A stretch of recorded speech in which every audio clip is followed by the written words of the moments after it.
Defamation shall consist of the publication to a third party of matter in which all the circumstances would be likely to affect a person adversely in the estimation of reasonable people generally, according to False Committee report. For our group assignment, we have decided to choose the defamation case where in the Federal Court of Malaysia between Tan Sri Muhammad Shafee Abdullah against Tommy Thomas, Tan Sri VADAKETH CHACKO George, Malaysia Bar and Christopher Leong Saufu. This case is about libel defamation that happened between them. The motion entitled Motion Against Shafee Abdullah dated on 28 February 2015, which was filed to the Malaysian Bar by Tommy Thomas, the first respondent, and second by Tan Sri VC George, gave rise to the appellant's claim against the respondents. Plaintiff of the case in High Court were Tommy Thomas, Tan Sri VADAKETH CHACKO George, Malaysia Bar and Christopher Leong Saufu. In the Federal Court, the plaintiff was Tan Sri Dr. Muhammad Shafee Abdullah. Definition of plaintiff. A plaintiff is a party who initiates a lawsuit before a court. By doing so, plaintiff seeks a legal remedy, and if this search successful, court will issue judgment in favor of the plaintiff and make the appropriate court order. In this defamation case, the plaintiff in Federal Court was Tan Sri Dr. Muhammad Shafee Abdullah.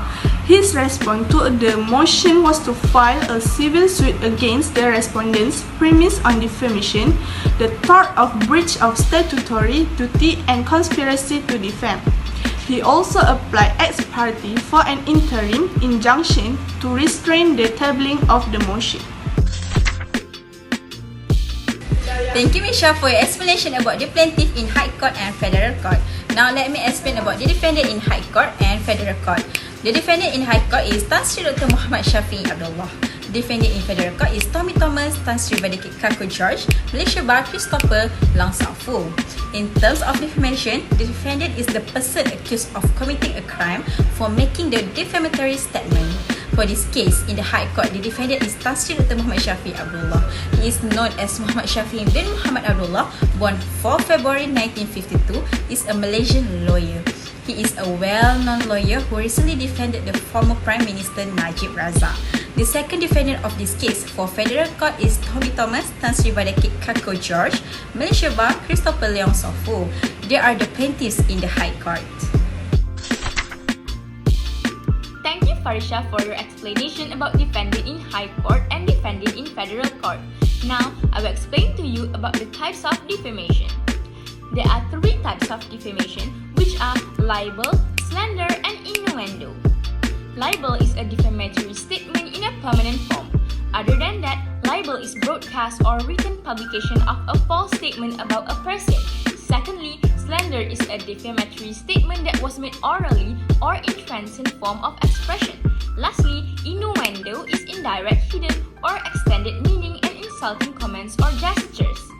The type of defamation for our case is libel because Tan Sri Dr. Muhammad Shafee Abdullah filed a lawsuit against Tommy Thomas, Tan Sri VC George, Malaysian Bar, Christopher Leong Saufu. In this case, we call it libel defamation because of the misbehavior from the defendant lawyer. Thank you, Nasuha, for talk about the types of defamation. For our case, written and pictorially defamatory statements have been made. The writing is a result of what AG Tommy Thomas and VC George wrote and said about Tan Sri Dr. Muhammad Shafee Abdullah false charge on the Malaysian Bar legal website. In the article, there is a line of criticism directed at Tan Sri Dr. Muhammad Shafee Abdullah from the Malaysian Bar. The motion was planned to be presented at the Bar's upcoming annual general meeting, which is set for March 14, 2015. Then, defamation has elements. The words must be defamatory first. The comments tend to harm the plaintiff's character and are incorrect, with the goal of making him avoidable or shunned. Besides that, they must refer to the plaintiff. It can be easily proven if the plaintiff is specifically addressed. The defendant need not have meant to refer to the plaintiff in order to be in violation. And then they must be maliciously published. the dissemination of the words to at least one person who is not the target of the defamation constitutes publication. Communication with the plaintiff personally is insufficient since defamation damages one's reputation, which is what other people think of a man rather than what he thinks of himself. The statement must have been published with the malicious intent. In our case, the elements for defamation are that they must be maliciously published. This is due to the fact that Tan Sri Dr. Muhammad Shafee Abdullah complaint against the respondents was sparked by the release and dissemination of the motion titled Motion Against Shafee Abdullah, date February 28, 2015, which Tommy Thomas and Tan Sri VC George both submitted to the Malaysian Bar. On May 26, 2016, the High Court dismissed Shafee's defamation suit against the Bar, Thomas and George. On October 11, 2018, the Court of Appeal rejected Shafee's appeal against the High Court decision. Shafee then filed an application for leave to appeal to the Federal Court. The Apex Court allowed him to proceed with the appeal only on the question of whether the Bar has committed a breach of its statutory duty, rather than the issue of defamation. Then the Federal Court delivered the verdict in favor of Shafee on October 20 last year. Shafee initially filed the suit in March 2015, alleging that on February 28, 2015, Thomas had published and submitted a motion for discussion by the Annual General Meeting of the Malaysian Bar on March 14, 2015. The motion was seconded by George. As a result, the appeal is granted without a cause order. The Court of Appeal's judgment is overturned, and the appellant's claim is accepted. A High Court judge will evaluate damages against the Malaysian Bar, third respondent, in this matter when it has been returned to the High Court. Tommy Thomas, first respondent, and Tan Sri VC George, second respondent, are not subject to the same order as the Malaysian Bar since they are not statutory organizations covered by Section 99(1) of the LPA, in the contrast to the Malaysian Bar.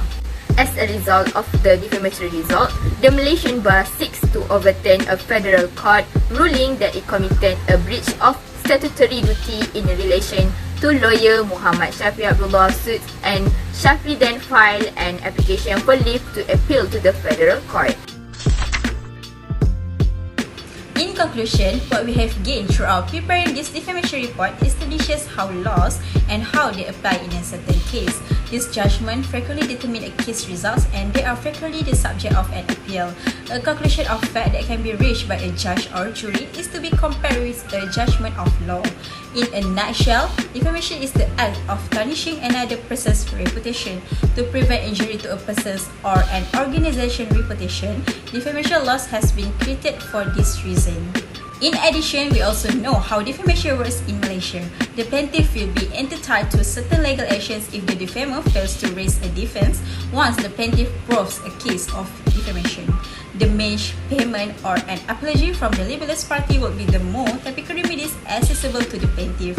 Defamation is an offence under both the civil and criminal law. In civil law, we also gain knowledge that defamation is punishable under the law of torts by imposing punishment in the form of damages to be awarded to the claimant.